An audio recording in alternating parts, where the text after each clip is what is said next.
ہم پر اعتراض ہوتا تھا یہ مسلمان بڑی خونی قوم، انہوں نے جہاد کیا، اسلام انہوں نے تلوار سے پھیلایا۔ ہم جو نہیں بھائی نہیں، کیوں ایسی بات کرتے ہو، ہم نے کبھی تلوار نہیں اٹھائی، اور ہم نے تلوار صرف مدافعت میں اٹھائی۔ یہ سارا کیا تھا؟ وہ اپولوجیٹک انداز، مدافعت کا کیا سوال؟ مسلمان کے جان میں جان اور وہ نظام باطل کو رہنے دے، اس کے ایمان کے منافی۔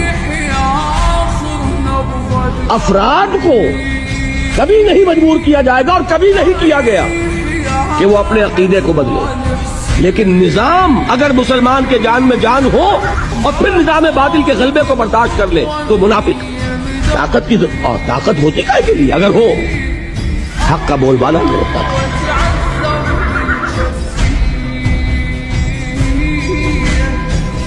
بعدك والله